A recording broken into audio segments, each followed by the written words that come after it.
Hey guys, Nick here and welcome back to another video. So you'll probably notice I haven't done a lot of Davinci Resolve tutorials lately, and that's because I've actually switched computers. I switched to the M1 Mac Mini, and so I've been doing, a lot of transitioning and all that sort of stuff. And so I had a few other videos out there that I wanted to share with you guys.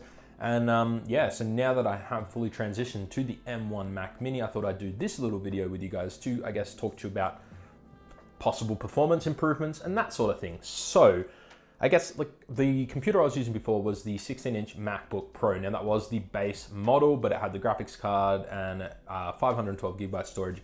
And look, it was good, but I wasn't really using it for a laptop. It just literally sat on the desk connected to the monitor, right? So, and the fans, you'd think this thing was about to take off. It was so loud, it was ridiculous. And so I was sort of waiting to see other people's, impressions of the M1 Mac Mini before taking the plunge, and I figured, why the hell not?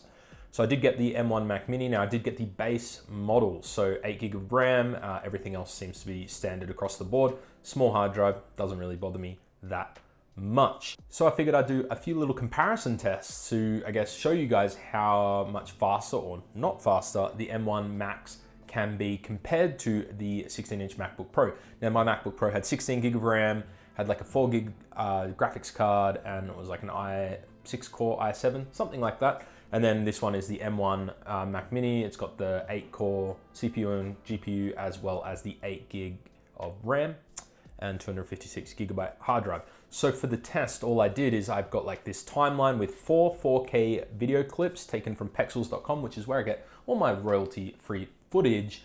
And I had 3 different timelines. They're all 4K timelines, mind you. So we just had one with the base footage, so just a quick clean render. And then we had one with a quick color grade. So it had one LUT and film grain applied to each single clip, all 4 clips. And then the other one would be the same as the graded, except I would integrate 3 Fusion title cards, the pre-built ones that come with Davinci Resolve. So we have 3, increasingly more difficult types of footage to render. So each timeline was rendered out in 4K as a H.265, just using the preset built into Davinci Resolve. And yeah, let's, go over the numbers. So with the base footage, so nothing done to it, literally just the clips dragged onto the timeline, rendered out.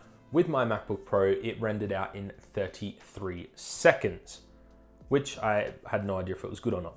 And then the M1 Mac Mini rendered that out in 38 seconds. So really comparable. I was actually quite surprised. The difference being is that the Mac Mini stayed silent the entire time. It didn't even know it was rendering, whereas I almost had to leave the room. I was about to get blown away by the fans on the MacBook Pro. But that's not a very stressing test. It's literally just video clips dumped on a timeline. We add the color grade, things start to get a little bit more interesting. So with the color graded clip, remember just one LUT and film grain applied to each individual clip, the same LUT for each clip. The MacBook Pro rendered it out in 1 minute and 21 seconds. So almost triple the amount of time it took to render it out without any sort of effects added. The M1 Mac Mini, however, rendered it out in 45 seconds. So only 7 seconds longer compared to the base render, just to add all the LUTs, compared to the MacBook Pro, which took 3 times as long to do the exact same task, which that was ridiculous. And it gets even more impressive when you look at adding Fusion titles into the mix. So Fusion titles generally are quite taxing on systems, at least in my experience with the MacBook Pro. So this timeline, remember 3 Fusion titles spaced across the timeline. The MacBook Pro did it in 1 minute and 40 seconds. So again, a little bit longer still to render those out, an extra 20 seconds to do the titles. And the M1 Mac Mini did it in 1 minute and 8 seconds, which is also exactly 20 seconds longer.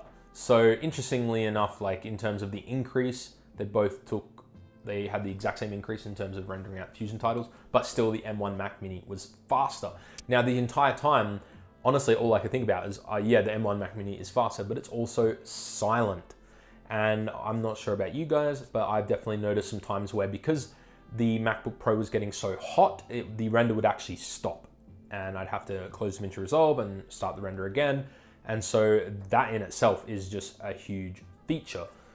So if you guys are on the bench, I guess, about jumping into the M1 system because you use Davinci Resolve and you're not sure how it is going to react, yeah, hopefully this video gives you a little bit more confidence that the M1 Macs are performing pretty well with Davinci Resolve. Now, I haven't done a lot of extensive testing. Some of the day-to-day editing that I do, it seems as snappy as the MacBook Pro. And I haven't really delved too much into Fusion, although building the graphs for this little video, I was perfectly fine. Like, I didn't notice a single slowdown. If anything, I felt it was faster, but that's gonna be more of a long-term thing down the track. And if you want to see a tutorial on how to create these graph little things that we did in this video, make sure you hit that like button and subscribe to the channel. I'll be dropping them in the next couple of weeks. A super easy effect, but yeah, adds a little bit of a zing to the video.